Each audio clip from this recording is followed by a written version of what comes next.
Everyone, welcome to Brain Talks. I'm Deborah Kan, founder of Being Patient. I'm delighted to announce today that we have Lisa Genova. A lot of you know she's a New York Times best-selling author of Still Alice and also a neuroscientist. Lisa and I recently met at a conference in Miami where she was talking about the art of storytelling, in particular for neurodegenerative diseases like Alzheimer's disease. She's covered a number of topics through a series of books from everything aside from Alzheimer's, from ALS to Huntington's disease, and we're really happy to have her with us today. Welcome, Lisa, and thanks so much for joining us. Oh, thank you, Deborah. It's such a pleasure to see you again. So you have, I would say, a unique quality that you're a neuroscientist. You understand the science behind neurodegenerative diseases, but you're also a storyteller, which is really interesting because as we've noted in Still Alice, you so beautifully captured the emotional side of what it's like to live with Alzheimer's. From your perspective, why is that so important? Thank you so much. I think as human beings, we're designed to understand through story.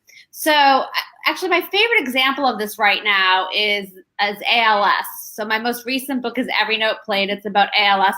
And millions of us dumped buckets of ice water over our heads, right? Did you do this? I was part of the Ice Bucket Challenge. Absolutely. We all did it. Right. So we did this. And so we're familiar with the letters ALS, and maybe we know a little bit about Stephen Hawking. Like maybe we have some vague familiarity with it in some way. But in doing the Ice Bucket Challenge, did you feel anything about ALS?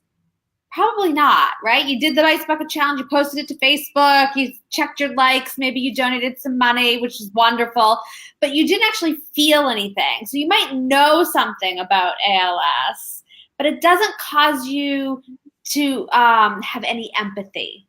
So I could have sympathy for those people with ALS. I could think, oh, poor them, that's awful. And they stay otherized. They stay different from me. I'm safely different than them, and our worlds don't overlap. They are excluded from my community. But through story, we really can move from sympathy to empathy. And empathy is feeling with someone. It's the imaginative leap I make when I imagine and feel what it's like to be you. And in doing that, it's a world of difference. So if I want to understand something like Alzheimer's, and people are so afraid of Alzheimer's, right? We were just talking about how it's, I couldn't get Still Alice published at first because everyone who was even marginally interested thought, well, I just think the general public's not going to want to read about this. Alzheimer's is too depressing. It's too scary. You're a neuroscientist. Write a nonfiction book about Alzheimer's. Well, the problem is for a nonfiction book, that's homework and going to stay very intellectual, and very few people are going to read that. But if I can write a story about Alzheimer's, that invites everyone in, and then we can begin to humanize and become familiar with these diseases that scare us. And so then they're not just diseases, they're about the people living with diseases. And one of the things I love that you captured so well in Still Alice is you've said, Alzheimer's doesn't destroy your EQ. You still have emotional sensitivities. I've seen that in my own mom, where she's still right on cue, assessing certain emotional circumstances. And I think, wow, that's incredible. But what you've and there's one scene in the movie that I love where her daughter's reading her a passage and she understands it's about love, and that's so powerful. So from the neuroscientist in you, what do we know about this disease where it's really unable to destroy emotion?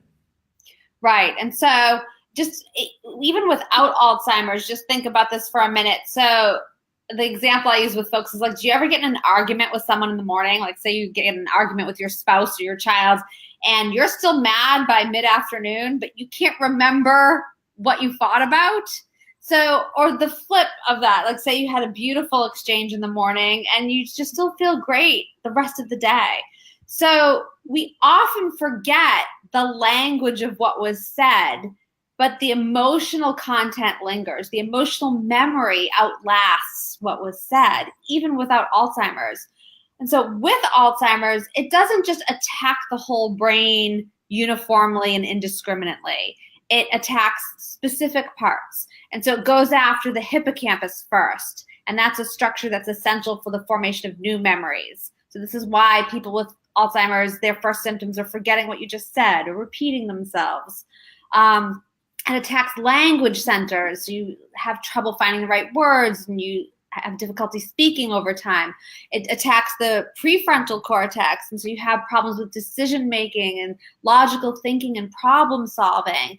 It disrupts a lot of the brain, but it doesn't disrupt your ability to feel emotion. So you can still feel loved, lonely, sad, upset. So, and if you know anyone with Alzheimer's, you know these things to be true, right? You know when your loved one feels at peace and loved. You know when they feel agitated and scared. You don't need memory to have emotions. Like, think back to when you were raising your babies, right? Your baby, your 3-month-old baby, your 5-month-old baby doesn't have memories beyond 5 months. If it can't remember much at this point, it just isn't there. And yet your baby can feel loved and scared. And so these persist. And so I tell folks, like, I get this a lot. So someone will say, well, my dad's in a nursing home and he's got Alzheimer's and I don't visit him anymore. And I do feel awful about this, but the justification that this person will give is like, well, he doesn't know who I am anymore. And he won't even remember that I was there 5 minutes after I'm gone. So I just, what's the point? And the point is similar in that you're right. He's not going to remember what you said in that visit, but he will feel what you offer him. If you bring love into the room, he will feel loved, and that's worth it. And that feeling of being loved can outlast the memory of who was there and what happened.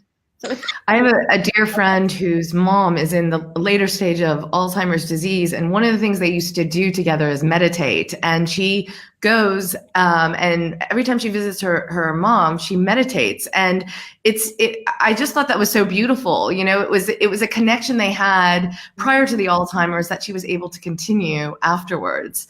As a neuroscientist, I've wondered, you must have done copious amounts of research on things they don't teach you when you are going through medical school. How has that helped you from the scientific perspective to really understand the emotion behind Alzheimer's? Yeah, so my grandmother had Alzheimer's, and I was 28 when she was diagnosed. This is 20 years ago now. And I came at understanding her Alzheimer's through the lens of neuroscience. So I learned everything I could about the molecular neurobiology and the clinical presentation and the clinical management of the disease and how to be a caregiver. And that was all helpful to a point. But it lacked empathy. So I lacked empathy. I couldn't understand what it felt like to be her. And so I didn't know how to stay connected to my grandmother when she had this. And so the research that I do for all of my books goes beyond the textbooks and the scientific literature and even the conversations with the physicians and the scientists. I really dig in and get to know the people who are living with this. So for Still Alice, I came to know 27 people living with early stage or young onset Alzheimer's who could still communicate what it feels like to have it. And I was in touch with them every day for the year and a half that I was writing this book. We're in touch through email, a daily 1-hour chat, live chat online, by phone and in person when possible. So that's how I figure out what it feels like, is I really get to know folks who have it. And the conversations that we have, it's such a privilege for me because here are folks who really are sort of in the most vulnerable place in their lives.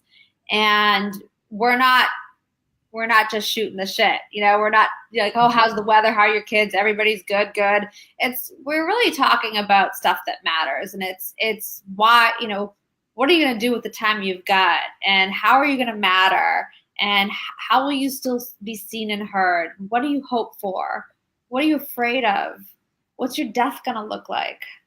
Like, these are conversations that we don't have normally. And so getting at what it feels like, getting at the emotion of what it's like to go through this, to wake up in the morning and look next to you and not recognize the woman in your bed for 10 minutes. And then it clicks back in that that's your wife of the past 35 years. To lose your job and your identity along with it, to have people be afraid of you. So we talk about all of that. And that's also so captured so well in Still Alice, when her daughter says to her, "What does it feel like?" And she thanks her daughter because there's this appreciation, I think, from the person with Alzheimer's perspective to really just take the time to really understand, what's going on instead of isolation, which a lot of people feel, I think, when upon diagnosis and living with this disease.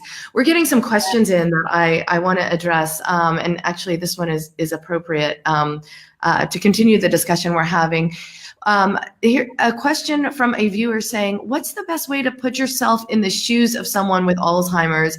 How did you get into the headspace of someone dealing with a diagnosis?" I mean, you touched a little bit about that, but what about really putting yourself in looking at the disease from their perspective? Yeah. So, I mean, again, I did shadow neurologists at Mass General Hospital in Boston, and I sat in on neuropsych testing. I was there in the room when folks were diagnosed. And then continued to spend time with them again for about 1.5 years.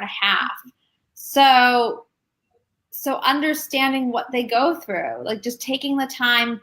I think that, for diseases and conditions like Alzheimer's, ALS, Huntington's, autism, I think that for a lot of us, they tend to intimidate us or scare us a little, or we're worried that we're going to say the wrong thing, or we're not familiar with it, and we don't like to be unfamiliar with something because it makes us uncomfortable. And so I would rather just look the other way and not deal with what you've got.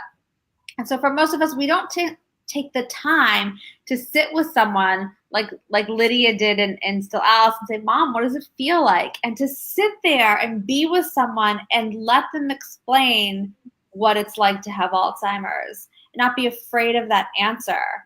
I think that when we look the other way because we're too afraid of how that's going to make us uncomfortable, you're right. We isolate and alienate and unintentionally marginalize all of these folks who live with this. And so 50 million people in the world have Alzheimer's. And if I can't deal with what you've got, I've just turned my back on 50 million people.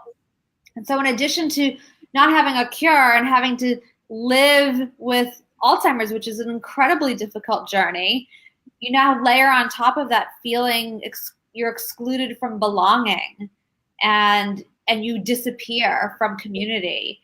And so one of the biggest hopes I have with my writing is that these stories can help people become familiar with the unfamiliar, and so people with Alzheimer's and these other diseases and mental illnesses don't feel as marginalized. So where are you today? I mean, there's a lot going on in research. We don't have the magic pill. We may never have that magic pill. It may be a combination of treatments. But what is your assessment as a neuroscientist? Has research come a long way in the last decade? It has, although it doesn't feel like it. So we don't have any new drugs since Aricept and Namenda. So Aricept and Namenda are the two drugs approved to treat Alzheimer's, but they don't actually treat the disease. They just help you with your ability to remember and think for a while you still have enough neurons working. But they don't actually stop or affect the disease progress at all. And so lots of drug companies have invested billions of dollars in trying to come up with this magic pill. You can imagine the holy grail of market potential here. There's 5.7 million Americans with Alzheimer's, and the baby boomers are aging into like the highest risk bracket for getting this disease. Age is the number one risk factor for Alzheimer's. So we've got this bolus of population moving into, getting Alzheimer's. It's right now 1 in 3 at 85, fast approaching 1 in 2. So if we get to live to be 85, half of us are going to have Alzheimer's. They call it the Silver Tsunami, right? Yeah. Yeah. So a lot of brilliant people have been investing their time and money in this, and nothing has come of it. And yet I'm not discouraged, because a couple of things have gone on. One is that the technology that we needed to really understand and crack the code for Alzheimer's wasn't available to us 20 years ago. And I like to tell folks, think about, even if you had a cell phone in 2000, what did it look like? And what could you do with that cell phone versus what you can do now, right? So you and I were just talking how you're in Hong Kong and I'm in Boston, and we're video conferencing, and it's super easy breezy and amazing. And we do these things now without thinking. Technology has exponentially grown in the last 20 years. And that has also happened in terms of the tools that we can use in scientific research.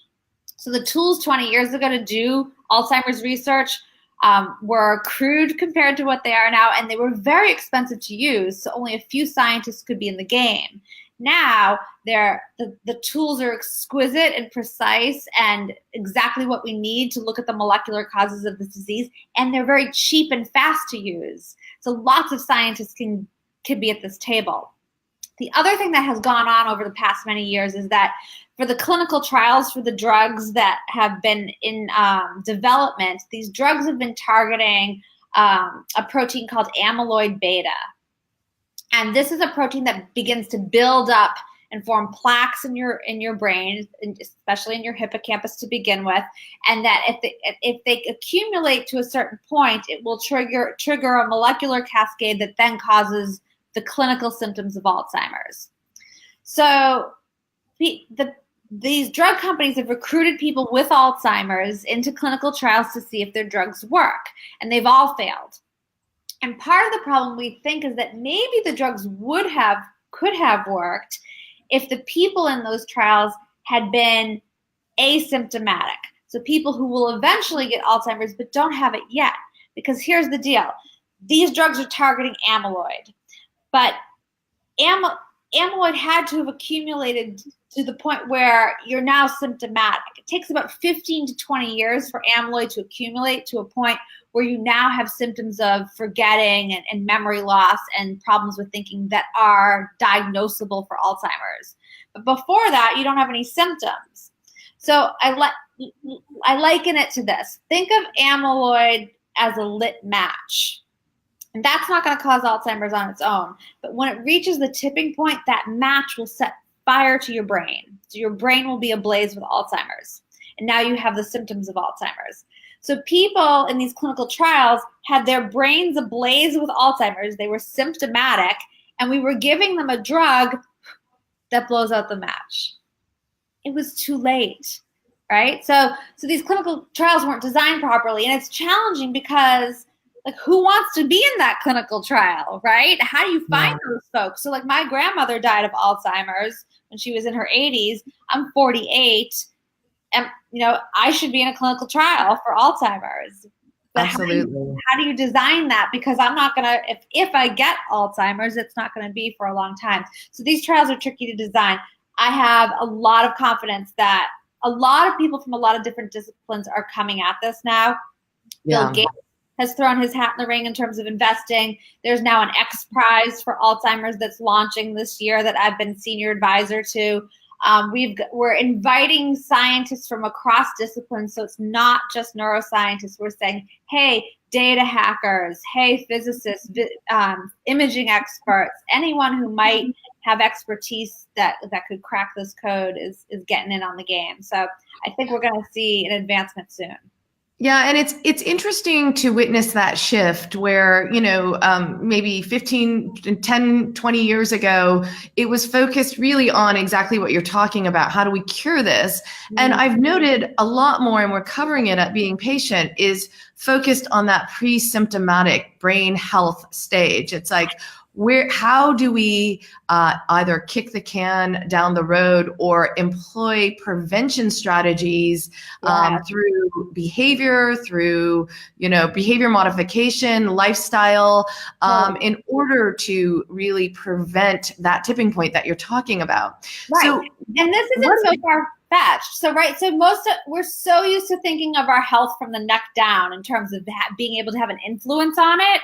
So we're all comfortable with heart health, right? You go to your annual physical and you get your blood pressure taken and you get blood drawn and you get your cholesterol checked, and you might be told like, okay, well, you need to go on a statin, but forgetting medication, like if you're pre-diabetic, change your diet. If you've got high cholesterol, if you're at risk for heart disease, exercise, Mediterranean diet, decrease your stress levels. These can all prevent you from getting a heart attack 30 years from now. And so you might wear the little Fitbit device, count your steps. Like, we're all used to thinking about how do we stay healthy from the neck down. Well, it turns out we can also work on staying healthy from the neck up. There are ways that we can prevent and reduce our risk of Alzheimer's through changes in behavior. And so they're very similar to heart health. It's Mediterranean diet, it's aerobic exercise. Both have been shown to decrease your risk of Alzheimer's by a third. Sleep is super important. You need slow wave deep sleep and REM sleep for optimal memory, but especially for Alzheimer's, you really need that slow wave deep sleep, because during that phase of sleep, cells called glial cells in your brain, they're like the janitors of your brain. They clear away the metabolic debris that accumulated while you were in the business of being awake. And one of the things that clears away is amyloid beta. So if you're not getting enough sleep, that amyloid beta starts to accumulate, and that's exactly what you don't want to happen. So sleep, diet, exercise, reducing stress, because stress impacts sleep, it impacts what you eat. So these things all feed on themselves, and they're not super sexy. This isn't high tech, but these lifestyle habits and ways of being really do work. Well, I have checked the list except for sleep. Sleep is my one pain point. I think that was just alarming. When those studies came out, everyone I know was like, "Oh no, oh no, oh dear." Yeah. So would you, I mean, I'm fascinated because I think we're getting to a point in science and research where we're beginning to realize how you can almost draw a Venn diagram around, I mean, if you're diabetic, you increase your chances of dementia, how these systems are related. So in your opinion, do you think the future is maybe precision medicine, where we're monitoring our A1C levels? Are we pre-diabetic? Everything to get a more comprehensive snapshot of our health in order to know how to prevent and try to control the biomarkers for that matter. Absolutely. I think that and prevention is going to be key, and it's our involvement and ownership of our health, which is really pretty exciting. And I think people will grab onto that pretty readily. Again, it's like, with anything, like, you don't want to treat cancer at stage 4. You want to get it at stage 1 or prevent it. Heart disease, you don't want to be treating when you're being rushed to the emergency room. You want to prevent it really early. So same with something like Alzheimer's. And so the more information we have about, well, what are the constellation of biomarkers and risk factors that would alert us to, like, hey, here's some you have elevated levels of X and you want to bring those down. And then what you can do to bring them down. And if you have feedback that shows, like, okay, I've been working on this for a week and the levels are coming down, you get that feedback and it works. So, we've all inherited our DNA from mom and dad, and you can't do anything about what you've inherited, but you can influence how those genes are expressed. And so we're learning more and more about how we live interacts with the genes we've inherited. And so I think that you're right. I think in the future we're going to know, like, okay, it's kind of like, the future of 23andMe will be more of like, well, here are the genes, that the constellation of genes that you have that we know influence the likelihood of getting Alzheimer's. And some of those are protective and some of those increase your risk. And here are the things you can do to tip the scale toward protective. So yeah, we're going to see that. I think it's actually kind of exciting. Absolutely. Okay, we have another question from a viewer saying, do you see ethical issues in involving asymptomatic people in clinical trials to test experimental drugs when public access to reports in journals about the results of prior research is costly and therefore limited? Okay, so no, I don't have a problem with that, because how are we going to get to, you want the cure for Alzheimer's, how are we going to get to it? And so, there are a lot of families out there right now. So for example, there's a study going on called the Diane study. This is the dominantly inherited autosomal dominant version of Alzheimer's, which it's the kind of Alzheimer's I gave Alice and still Alice. So it's if mom or dad has Alzheimer's, every kid has a 50-50 shot of inheriting the gene that will cause Alzheimer's. This only occurs in a very small percentage of all Alzheimer's. But what's great about, what's fortunate about identifying these families who have this is that we can take the drugs that we're developing to see if we can prevent Alzheimer's and give it to the folks who are asymptomatic, who may get Alzheimer's, or who will get Alzheimer's because they've inherited the gene. So in terms of folks who may or may not have inherited a gene and you're asymptomatic, these are I think it's going to take citizen scientists. It's going to take citizens who want the cure for this disease, who have had grandparents who've had this, who know of people who've had it, to get in clinical trials and get involved in being part of the progress that's going to lead us to that cure. You can't do it in mice. We need people. Someone else is asking how this is a good question and actually a problem, but how do you monitor beta amyloid before you have symptoms? So you're not going to today because it's too expensive and too invasive. And so actually this is one of the factors we've identified as necessary toward getting to a preventative medicine or cure for Alzheimer's, is being with X Prize. We are launching a competition to ask people to find an earlier diagnostic that is less invasive and less expensive. So right now, if you wanted to know your amyloid levels, there's two ways to do it. One is you get injected with a radioactive labeled, it's called Pittsburgh Compound B. It's amyloid beta that's radio labeled, and it's a radio label that's going to attach to amyloid beta. And so it'll attach to amyloid beta in your brain, and it's a PET scan. So you go in and you get imaged. So there aren't a lot of PET scans in the world. I think there's 2,000 in the whole world, and it's very expensive. And they're expensive, yeah. It's not reimbursed by insurance. So it'll cost you $2,000 to find that out. Or you could get a lumbar puncture, which means they're going to stick a needle in your spine and draw out cerebral spinal fluid and see if you've got amyloid beta there.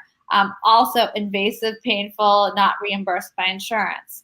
So you can find out, but these numbers tell us maybe a little bit, but not a lot, because again, if you're over 40, you have elevated levels of amyloid beta. It takes 15 to 20 years for this stuff to accumulate to a point where you'll notice your very first symptoms. So we probably all have some levels of it that fluctuate depending on, this is a dynamic process, right? This isn't like your brain isn't this like hunk of a blob of tissue in your skull that doesn't do anything. It changes every day. And so depending on your sleep habits and your eating habits and your stress and your exercise, your amyloid beta levels will move accordingly. So it's, until you reach that, get close to that tipping point, it's not useful information. Like I wouldn't go and have it done for me because it's not going to give me anything useful. I just have to assume that I need to try to live a healthy lifestyle, a preventative lifestyle now, so that when I'm in my 70s and 80s, I'll reap the benefits. Well, interestingly enough, I met here in Hong Kong with a team of researchers from Chinese University, and what they're getting good results, still preliminary in animal studies, but to use MRI to detect plaque in the brain, which would change the face of what we know at an earlier stage, because MRI, everybody has an MRI machine, right? But still, again, early stages. I mean, it will take some time before they find out. But it's interesting to see the diagnostics shift as well as we look into the pre-symptomatic stage. Yeah. So, Lisa, I have to ask you before we go about. It's such a compelling story to me that you, as a neuroscientist, pushed forward with Still Alice after people were like, no, don't publish. We don't want to publish it. It's too scary a topic. But it really shows us that, they were so wrong. So tell us a little bit about what it took to get Still Alice out there. And I also want to hear about, eventually the walk down the red carpet at the Oscars. How amazing was that? It was beyond amazing. So yeah, none of this was planned, and it's still, I still giggle about it, and I can hear the sound of my grandmother's laugh at times, just because all of this is so wild. So I sent out 100 query letters when I finished Still Alice to literary agents. And I was rejected by all of them but 4. I still haven't heard back from one of them.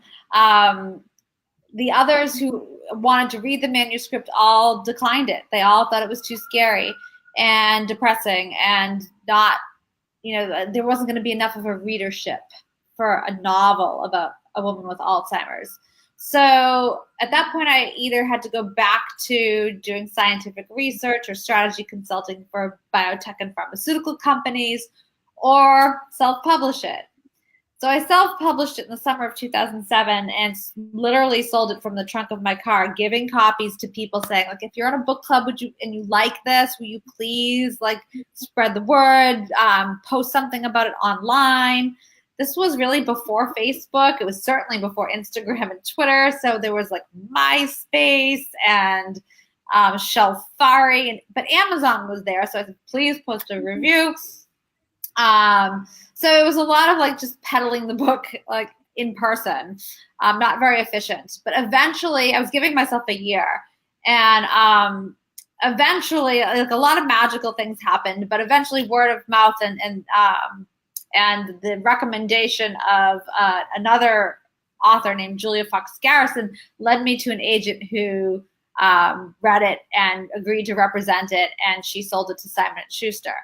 So Simon & Schuster then publishes it, and I get a film agent. And when they published it, it debuted at number 5 on the New York Times list. It's been translated into 37 languages. It went, that in itself was just a crazy, amazing story of guardrail to guardrail.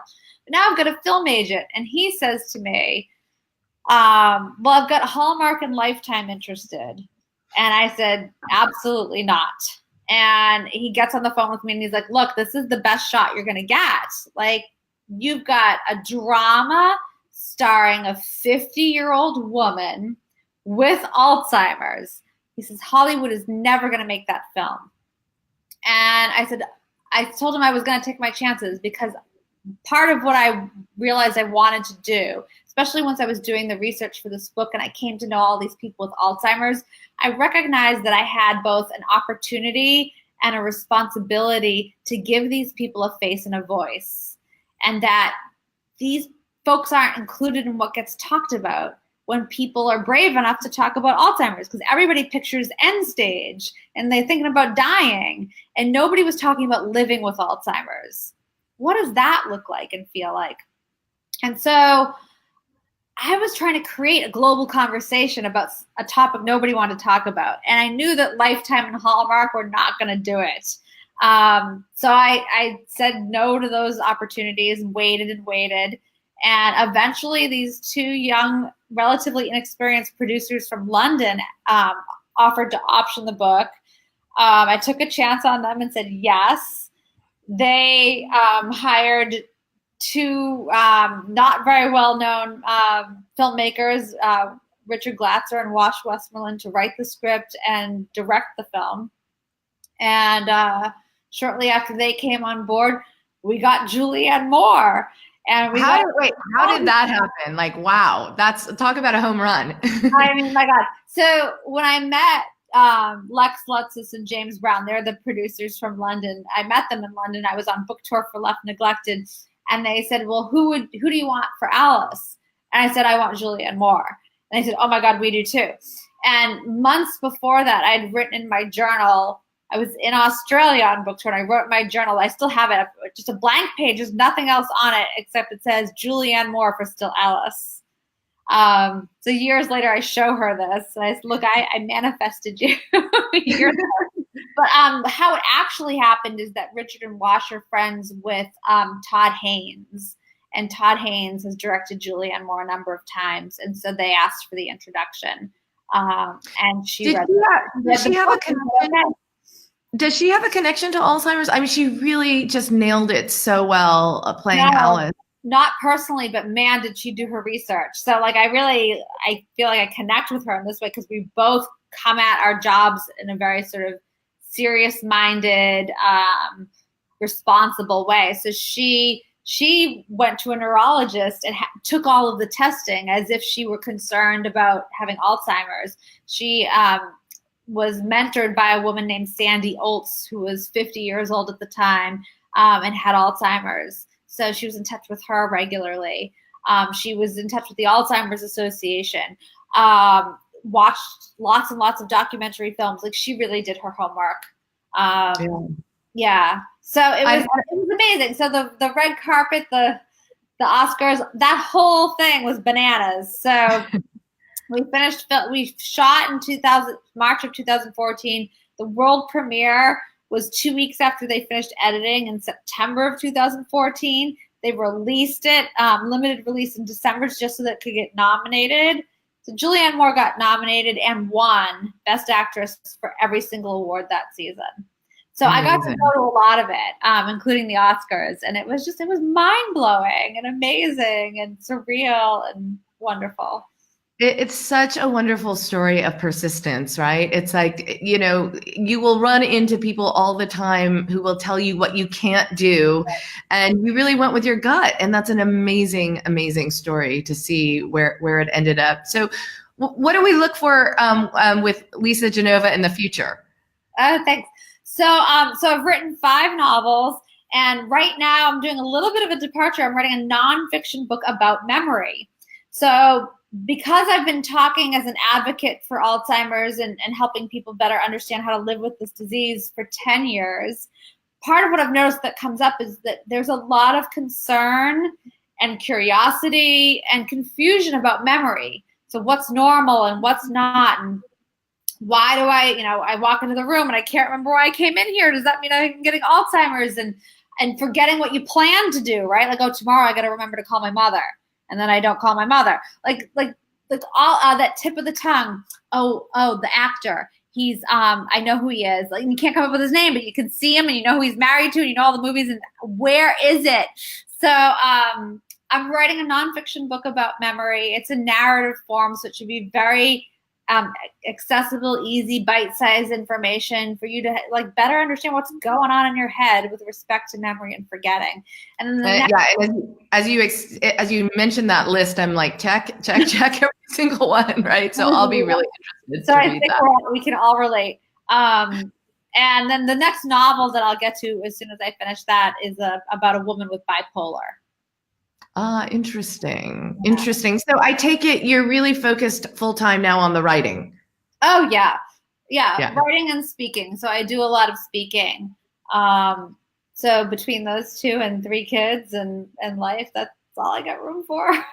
You are a dynamo, and thank you so much for joining us. Lisa obviously has a website, lisagenova.com. If you want to explore the other books she's read or keep abreast of what she's doing, I take it that's the best place to go, Lisa? Yeah, absolutely. You can also follow me on Facebook or Instagram. Great. And thanks so much for joining us. A really dynamic, interesting conversation. We're really appreciative of your time. Thank you, Deborah. It's been fun.